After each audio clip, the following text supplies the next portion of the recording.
competente para processar e julgar o inventário é o do domicílio do autor da herança.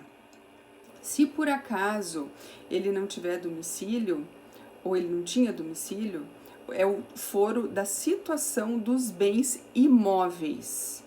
Se por acaso houver diversos imóveis, qualquer um dos foros. E, não havendo imóveis, é o foro do local onde onde estiver localizado algum bem móvel que será objeto do inventário. Lembrem que, conforme o artigo 23, inciso 2º do CPC, cabe à autoridade judiciária brasileira, com exclusividade, o processamento e julgamento de inventários de bens localizados no Brasil, tá? Excluída a jurisdição de qualquer outro estado internacional, tá? Aqui em Curitiba temos a vara de família e sucessões, então os inventários eles tramitam nessas varas de família e sucessões. Vamos verificar o slide número 14. Bom, quando falece uma pessoa, não vai ser no dia seguinte que vai ser proposto o inventário, tá? Então, nesse período, até que seja proposto o inventário, até que seja nomeado o inventariante, alguém vai ter que administrar esses bens do falecido. Esse alguém é o administrador provisório, e ele está descrito lá nos artigos 613 e 614. Ele vai representar o espólio temporariamente até que seja nomeado o inventariante pelo juiz, tá? Então, tem ali no slide número 14 quais são as atribuições do administrador provisório. Ele que vai administrar naquele período os bens, ele vai pagar as dívidas, vai pagar os impostos, eventualmente vai receber algum numerário a que tinha direito o falecido, enfim, vai administrar. Se precisar propor alguma ação, é ele que vai propor, ele que vai ter legitimidade para propor a ação representando esse espólio, tá? Quem vai requerer o inventário? Bom, o artigo 615 prevê que o administrador provisório requererá o inventário, mas outras pessoas também podem requerer o inventário, elas têm legitimidade concorrente e elas estão elencadas no artigo 616 do CPC. Por exemplo, cônjuge ou companheiro. Inclusive, o companheiro foi incluído no Código de 2015, não tinha essa previsão expressa no CPC de 1973. O herdeiro, o legatário, o testamenteiro, o cessionário do herdeiro ou do legatário, credor do herdeiro. Então, todas essas pessoas previstas lá no 616 têm legitimidade para propor o inventário, inclusive a Fazenda Pública. Por que a Fazenda Pública? Ela tem interesse em que seja proposto o inventário para receber o ITCMD, né?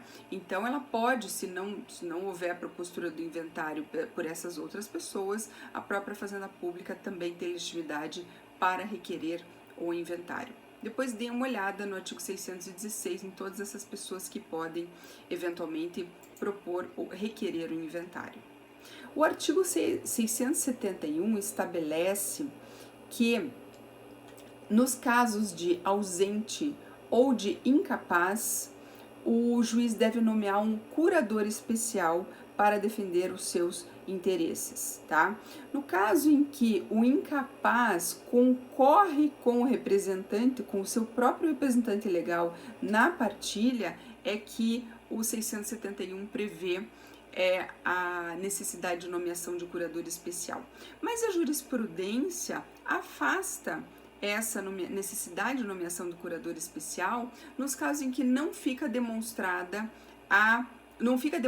o conflito de interesses entre o herdeiro e o seu próprio representante legal, tá? Então vejam que eu coloquei uma jurisprudência do Tribunal de Justiça do Paraná afastando a necessidade nos casos em que não existe esse conflito de interesses, tá? Bom, após a propostura do inventário, o juiz nomeará, então, o inventariante. Pode ser o mesmo que estava administrando provisoriamente? Pode. Pode ser outra pessoa? Também pode. ele vai fazer a nomeação de acordo com a regra do artigo 617. Ele pode nomear um inventariante descrito lá no 617, pode nomear, por exemplo, o companheiro, a companheira, o cônjuge, o herdeiro necessário, tá? Ele pode nomear também um inventariante judicial, uma pessoa que profissionalmente atua como inventariante, ou ele pode nomear um inventariante dativo. Inventariante dativo é uma pessoa particular, mas que eventualmente o juiz não consegue nomear outra pessoa, ninguém tem interesse, ele pode então nomear um inventariante dativo conforme previsão do próprio artigo 617, tá? Então, veja que o artigo 617 elenca todas as pessoas que podem ser nomeadas inventariantes. Ocorre que o caput prevê que o juiz nomeará inventariante na seguinte ordem. Então, o código estabelece uma ordem preferencial. Ocorre que também a jurisprudência tem entendido que essa ordem ela pode ser mitigada, ela pode ser afastada, se o juiz fundamentar a sua decisão, se houver necessidade, se não houver interesse de alguma das partes, ou se uma das pessoas que está na ordem preferencial não tem competência para tanto, não tem condições, enfim, o juiz pode nomear outra pessoa desde que ele faça a justificativa, faça a devida motivação dessa decisão, sob pena de interposição de agravo do instrumento e ser modificada essa nomeação, tá? O slide número 19 contém o artigo 618, que descreve quais as incumbências do inventariante, tá? Eu vou destacar algumas delas para vocês entenderem o que faz o inventariante. Ele vai representar o espólio ativo e passivamente, então eu já dei um exemplo de uma ação que pode ser necessária, então o inventariante vai representar o espólio, propondo ação, por exemplo, aquela ação possessória, tá?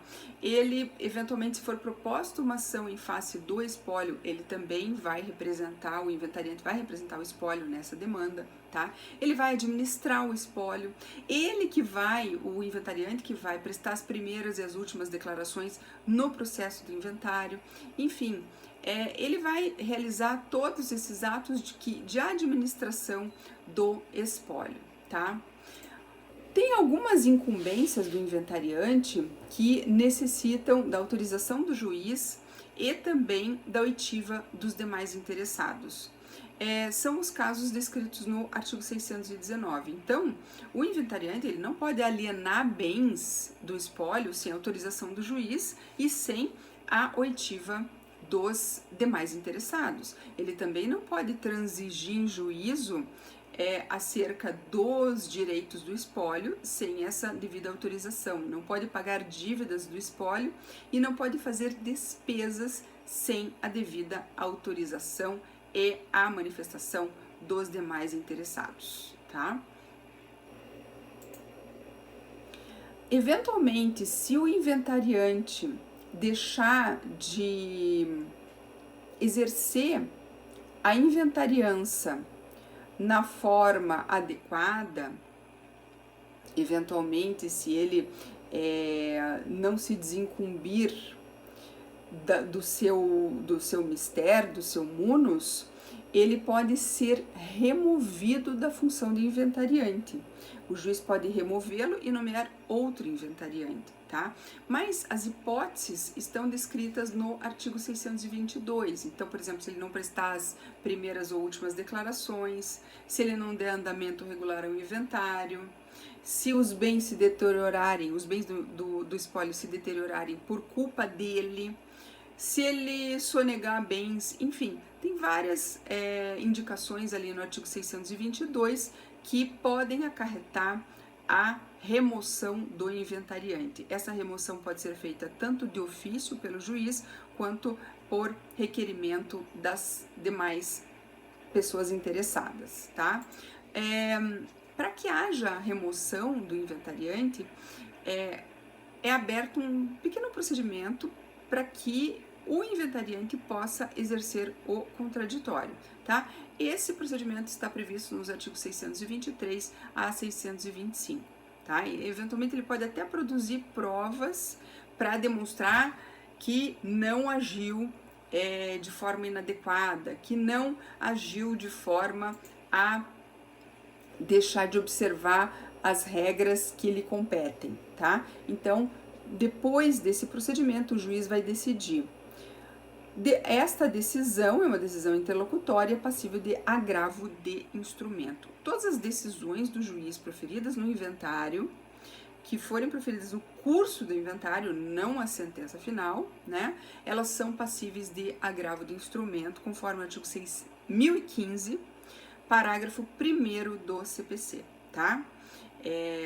É uma diferenciação em relação ao procedimento comum, né? No inventário não tem como deixar para depois, para um eventual recurso de apelação. Então, todas as decisões são passíveis de agravo de instrumento.